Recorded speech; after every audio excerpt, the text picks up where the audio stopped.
Woo! Last match was crazy, guys. All right, I just want to see where I'm at in terms of rank. Let's take a look. Holy 29th current rank. Let's get it, guys. All right, here we go. I'm about to drop some knowledge on you folks. Get ready for this.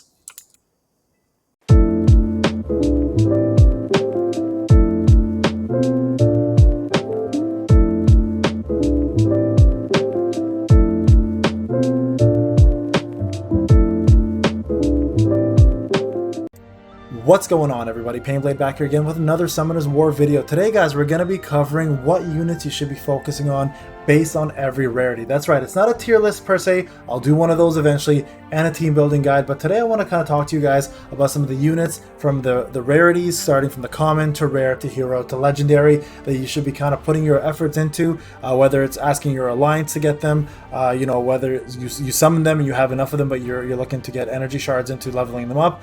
These are the units that you want to put on your team as well too. We're going to kind of talk about a few of them and let you guys know which ones are you kind of missing out on, maybe you're not focusing on, and which ones you should be. All right, so let's get into it, guys. So first thing, I'm going to go to the monster tab. I'm going to go ahead and do view all here. Next one. Here we go. This Griffin here, Bernard, is pretty damn important. It's one of the only units that have acceleration 2 on them, and it's at a measly cost of 2. A lot of people are going to overlook this because he doesn't have any other skills, but maybe it's not a he, maybe it's a she. You don't want to miss out on this because acceleration 2 is the highest acceleration currently in the game, and it's one of the best ones to have. So definitely, guys, if you're looking for a low level card, you don't have Megan, or if you're fighting against Poseidons, this is the kind of character you want to bring to battle. So don't miss out on using this one. All right, going over to Prelia. Now Prelia is kind of cool. She has a massive AoE damage attack, so really cool, and she does a lot of frontline damage. So she does damage defense down 2, so it's great for melting tanks. So if you have a pretty heavy physical team and you do a lot of single target or AoEs, she is fantastic to use prior, only costing 3, and you can actually do defense down 2, which is quite a bit actually. It's almost 50% of the defense on a unit, and then you can start nuking them down pretty quick. Not to mention, she's got a pretty damn badass AoE too for frontline. So don't miss out on this unit. Really good unit to use as well too.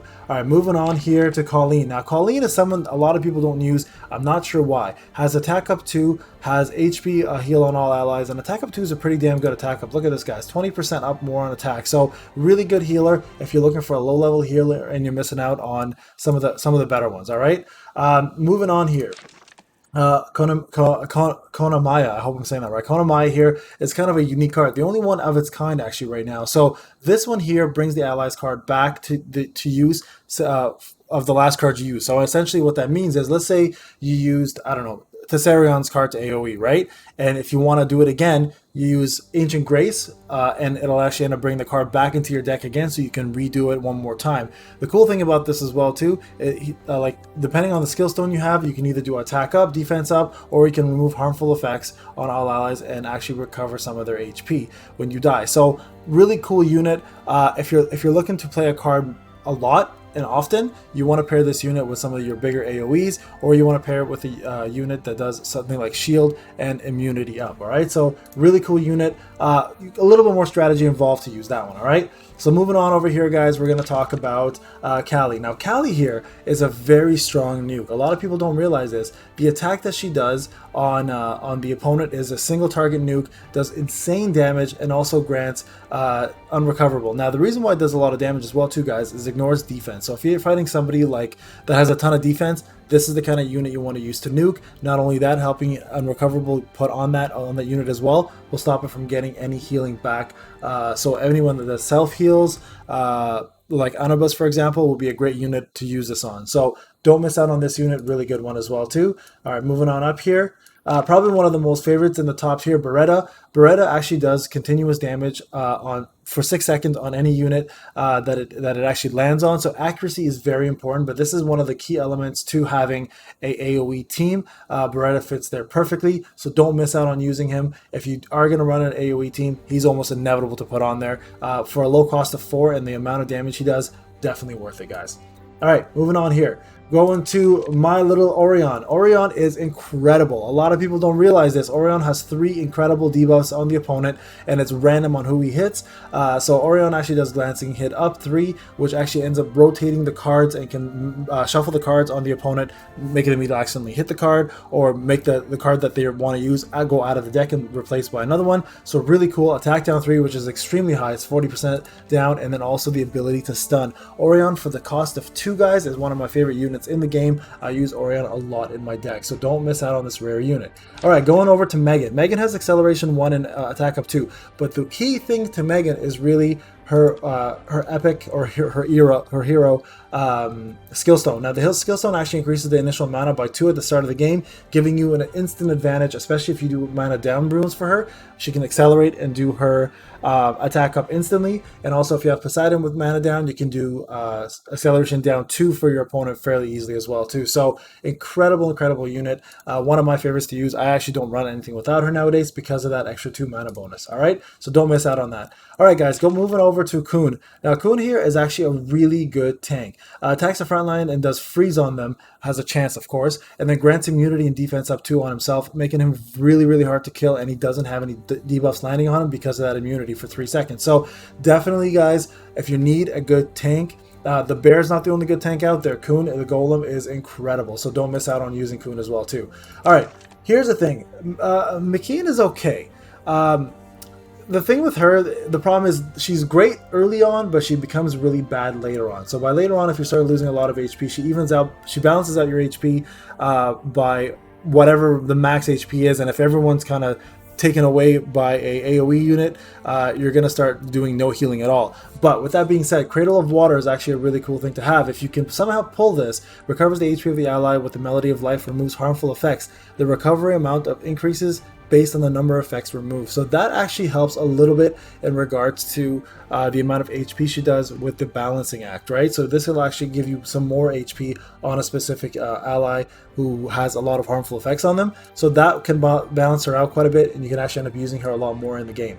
All right, moving on here, guys. Of course, the bear. Ramagos is one of the better tanks out there, especially if you can do counter timing well. Now, Ramagos does one thing. It attacks the frontline enemy and does a ton of damage, and if it can kill the enemy, recovers HP to himself.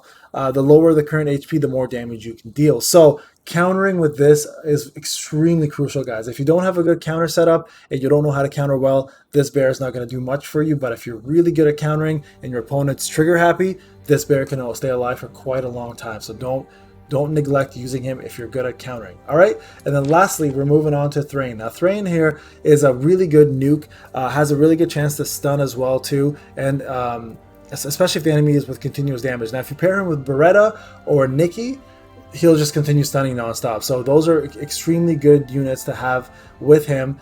Without the continuous damage available though, you still have a 30% chance to stun, and Doomsday does quite a bit of damage anyway. So really cool unit. I'm a big fan personally, and if you're running a full rare team, he's one of the better ones to use as well. Alright guys, moving on to heroes.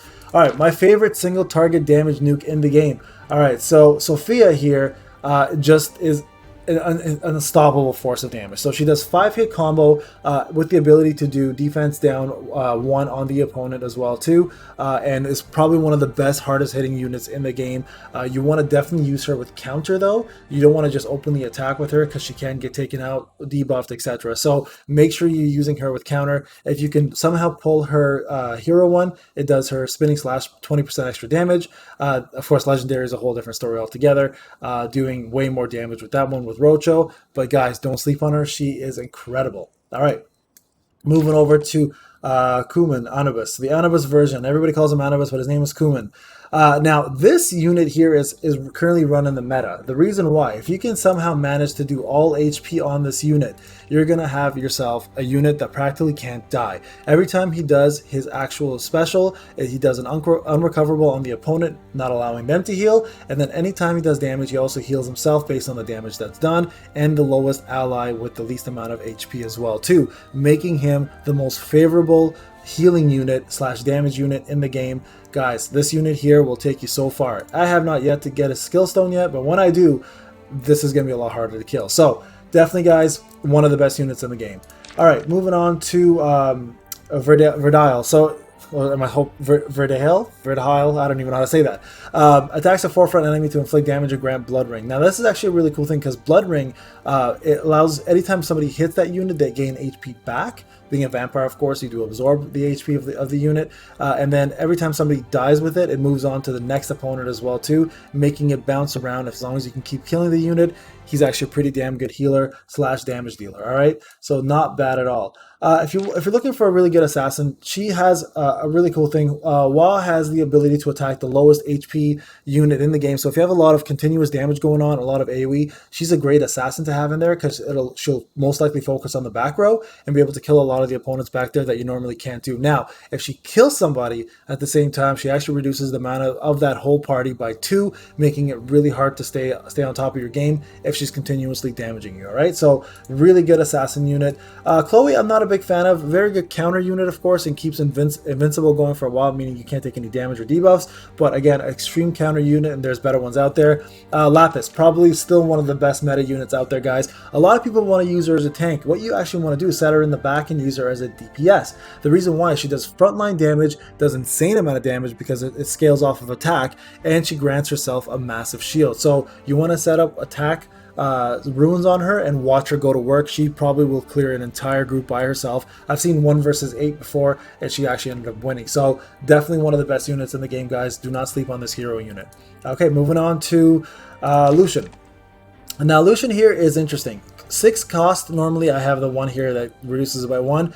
Does a ton of damage, guys. You want to do crit damage, or you want to do attack on ruins, and every time he does attack, he does an AoE to everybody in the game, and it also ignores the target's defense, making him extremely powerful, especially if you have a good crit rate and crit damage rate setup or an attack setup. But the problem is the cost of 6. So if you can reduce it by 5 and have Raccoon in there, you can get it down to 4 and spam this. You will be killing people with this one, no problem. So really good unit, really high up on the food chain for AoE teams. All right, guys, so now we're moving on to legendaries. All right, legendaries here. So first off, we're going to start with Ganymede. Now, Ganymede is interesting. Incinerate all enemies' cards with a fixed chance. Incinerate essentially means he removes all cards in play for the opponent if he lands the hit, of course. Right? Now, moving on to Rakon. Now, Rakon here is an incredible tank / DPS. You can use either or here. The reason why is he grants immunity and attack up on himself first and then hits the front line, which means you can't take any debuffs and you'll be hitting way harder, and the front line will all take damage. I like to keep him as a tank personally, but I've seen a lot of people run him as a DPS. One of the better ones out there, especially for destroying frontline units with his attack up. Just be careful of your buffs being stolen. That's about the only downfall to him.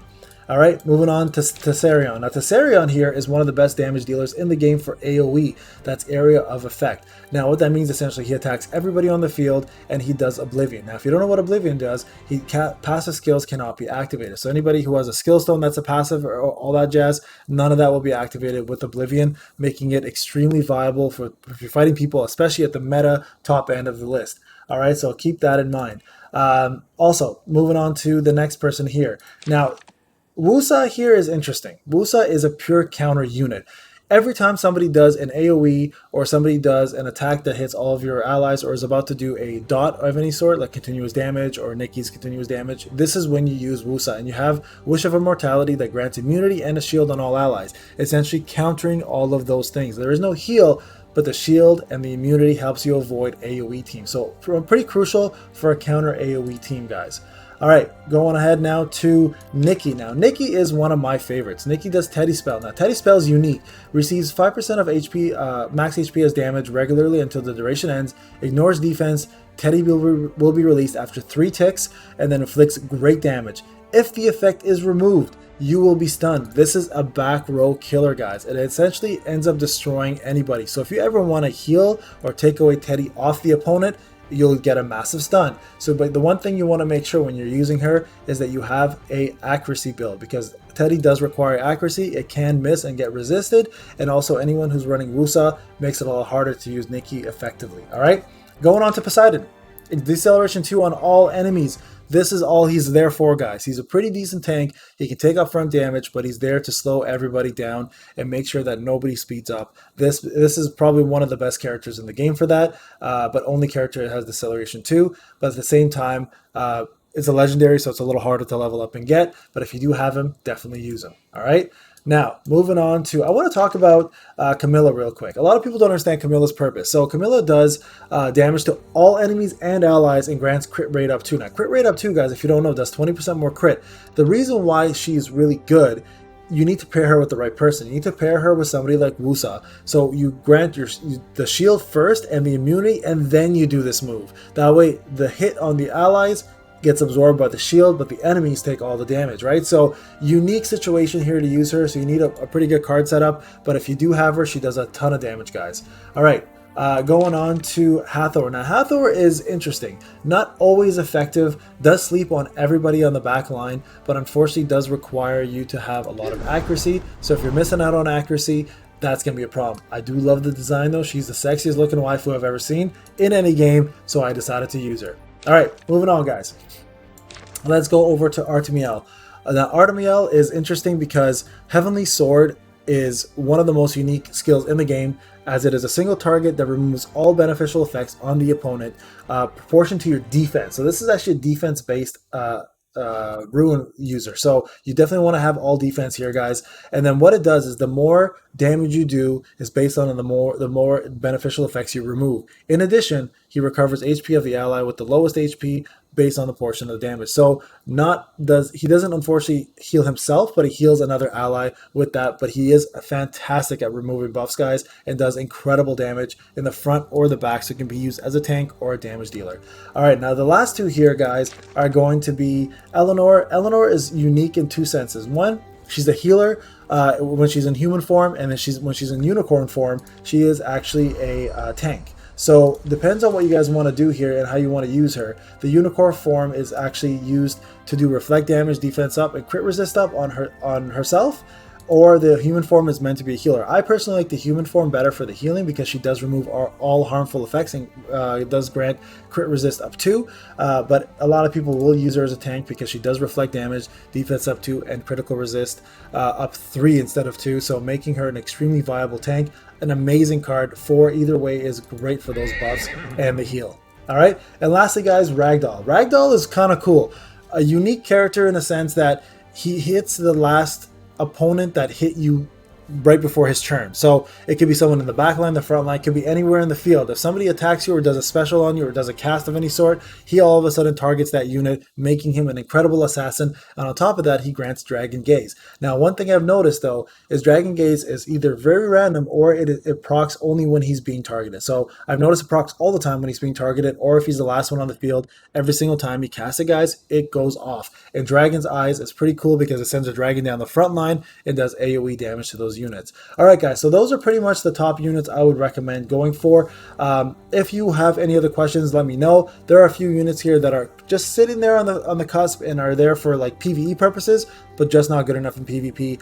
So please focus on the ones I talked about. If you have any questions about any of these units, let me know. I'll be doing a team building guide eventually, guys, and we'll focus on that. All right, guys, this is Payne. I hope you enjoyed the video. Have a good one, everyone.